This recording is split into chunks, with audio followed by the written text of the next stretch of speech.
Shalom, bien-aimés dans le Seigneur, grande est notre joie de nous retrouver au pied du Grand Roi pour notre méditation quotidienne. Nous sommes le mardi 21 janvier 2025 et nous vous saluons au nom de notre Seigneur et Sauveur Jésus-Christ. Pour notre méditation de ce jour, nous allons lire un texte dans la lettre de Paul aux Philippiens. Philippiens chapitre 4, nous lirons les versets 12 et 13. Philippiens 4, 12 et 13, nous lisons dans la version Bible du Semeur. Je sais vivre dans le dénuement, je sais aussi vivre dans l'abondance. C'est le secret que j'ai appris, m'accommoder à toutes les situations et toutes les circonstances, que je sois rassasié ou que j'ai faim, que je connaisse l'abondance ou que je sois dans le besoin. Je peux tout grâce à celui qui me fortifie. Savoir vivre, tel est le thème de notre méditation de ce mardi 21 janvier 2025. Bien-aimés dans le Seigneur, le dictionnaire français définit le savoir-vivre comme étant la qualité d'une personne qui connaît et sait appliquer les règles de la politesse. C'est ce qu'on entend souvent par le savoir-vivre. Cependant, dans ce monde corrompu, le savoir-vivre doit aller au-delà de l'application des règles de politesse. En effet, vivre dans ce monde avec ses hauts et ses bas est un vrai défi. Le texte du jour nous parle de savoir vivre ou s'accommoder aux différentes situations et circonstances de la vie, tout en gardant la foi en Dieu. Cela n'est pas facile, mais avec le soutien du Christ qui a vécu les réalités de ce monde, nous sommes fortifiés pour faire face à ces situations et ces circonstances. Voyons quelques leçons tirées de notre texte du jour. La première leçon, parlons du temps de dénuement. Temps de dénuement, temps de misère, temps de disette. Dans 1 Corinthiens chapitre 4, verset 11, la Bible dit « Jusqu'à cette heure, nous souffrons la faim, la soif, la nudité. Nous sommes maltraités, errants ça et là. » C'est Paul qui est en train de parler, l'apôtre Paul. L'apôtre Paul a connu des temps difficiles dans sa vie. Cela ne lui a pas empêché de continuer sa mission, la mission que Dieu lui avait confiée. Les difficultés de la vie, bien-aimés, les difficultés de la vie sont normales. Comme le dit 1 Pierre chapitre 5, verset 9, il dit « Les mêmes souffrances sont imposées à vos frères dans le monde. » Nous ne croyons pas que nous sommes les seuls à souffrir, les seuls à traverser des moments difficiles. Quand nous traversons ces moments difficiles, les raisons sont multiples. Il y a l'épreuve de notre foi, par Dieu lui-même, la Bible dit dans 1 Pierre 1, 7, « Afin que l'épreuve de votre foi ait pour résultat la louange, la gloire et l'honneur. » Donc Dieu nous éprouve. Mais il y a aussi une autre source de nos difficultés, ce sont les pressions de l'ennemi. Les pressions de l'ennemi, le diable. 1 Pierre chapitre 5, verset 8, la Bible dit « Votre adversaire, le diable, rôde comme un lion rugissant, cherchant qui il dévorera. » Et la troisième source de difficulté, c'est le combat du monde, les ennemis et les méchants dans le monde. Jean 17, verset 14 dit « Je leur ai donné ta parole et le monde les a haïs parce qu'ils ne sont pas du monde. » La haine, les jalousies et tout cela. Alors, si l'épreuve vise notre édification et notre raffermissement, le monde nous combat par jalousie ou par méchanceté et le diable désire nous détruire. Cependant, dans toutes ces circonstances, Dieu est au contrôle de tout. C'est ce que nous devons savoir. Voilà pourquoi nous devons trouver la force auprès de lui et persévérer jusqu'à la fin, car il dit « Celui qui persévérera jusqu'à la fin sera sauvé. » Matthieu chapitre 24, verset 13.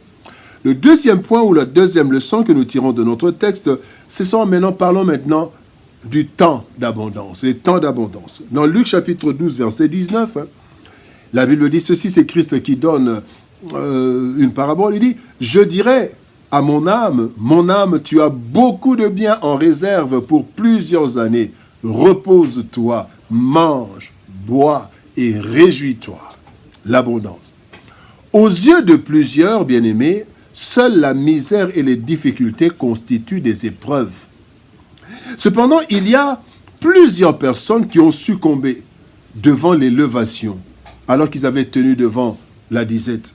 Devant l'abondance, ils succombent, devant la gloire, alors qu'ils avaient tenu bon quand ils étaient encore dans la foule.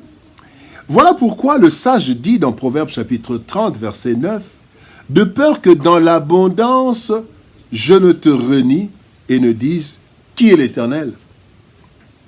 L'abondance constitue aussi une sérieuse épreuve qui peut, faire naître l'orgueil, nous avons vu dans Luc chapitre 12, verset 19. L'abondance peut aussi faire rejeter ou faire oublier Dieu. Deutéronome chapitre 8, verset 17, Moïse dit aux enfants d'Israël, « Garde-toi de dire en ton cœur, ma force et la puissance de ma main m'ont acquis ces richesses. » Voilà, nous rejetons Dieu. Ce n'est plus lui qui a donné, mais c'est notre propre force. Et l'épreuve, bien-aimés, l'abondance peut constituer une sérieuse épreuve qui peut faire de nous des personnes qui écrasent les pauvres. Dans Proverbes chapitre 28, verset 15, la Bible dit « Comme un lion rugissant et un ours affamé, ainsi est le méchant qui domine sur un peuple pauvre. » Et cela, il domine parce que il a plus que ce peuple pauvre. Et nous voyons comment ceux qui sont élevés parfois cherchent à maltraiter ceux qui sont pauvres parce qu'ils sont dans l'abondance. Alors la troisième leçon maintenant, parlons de capable de tout par sa force.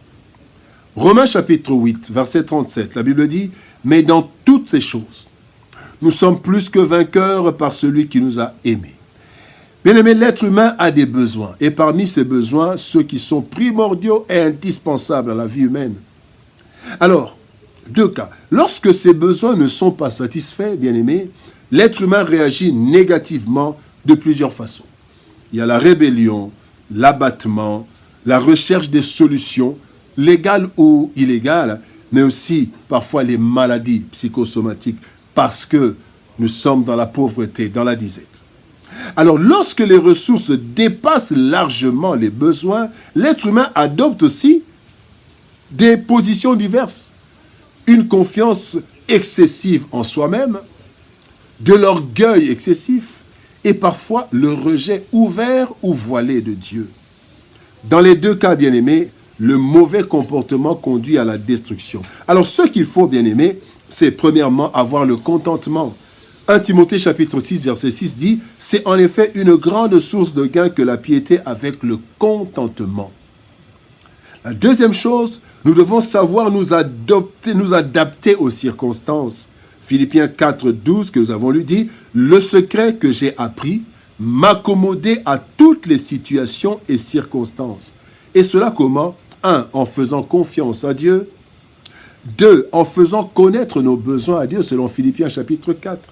Et 3. En demandant à Dieu la force et la sagesse dans les différentes situations. La force de tenir dans la disette, la sagesse pour gérer l'élévation et la gloire. Savoir vivre. La disette, tout comme l'abondance, constitue des épreuves sérieuses qui ont emporté plusieurs, même les chrétiens. Certains succombent devant la disette ou les temps difficiles, d'autres succombent devant l'abondance ou l'élévation. Par la force du Seigneur qui est en nous, nous devons apprendre à nous accommoder à toutes les situations et circonstances en restant attachés au Seigneur. Car, bien-aimés, toutes les circonstances de la vie, les bonnes comme les mauvaises, ne sont que passagères. Et le plus important, c'est de persévérer jusqu'à la fin. Alors, bien-aimés, sachons vivre en toutes circonstances en conservant notre foi. Dans l'abondance comme dans la disette, apprenons à savoir vivre dans toutes les circonstances. Prions. Père de gloire, nous te bénissons et te rendons grâce pour ton amour et ta bonté. Merci parce que tu veux que nous puissions apprendre à savoir vivre. Savoir vivre dans l'abondance comme dans la disette, rester attaché à toi et ne pas succomber devant ces deux grandes épreuves. Aide-nous, Seigneur, au Dieu de gloire, par la puissance, ta puissance en nous. Seigneur, au Dieu de gloire, par la grâce de celui qui a vaincu le monde. Seigneur, aide-nous à apprendre à vivre dans l'abondance comme dans la disette et à toujours te glorifier. Bénis ta parole éternelle et bénis ton peuple. Au nom de Jésus-Christ, nous avons ainsi prié, Père. Amen. Bien-aimés dans le Seigneur, que Dieu nous bénisse. Shalom, au revoir, et par la grâce de Dieu, nous nous retrouvons demain pour une nouvelle méditation au pied du grand roi. Shalom, au revoir et par la grâce de Dieu, à demain.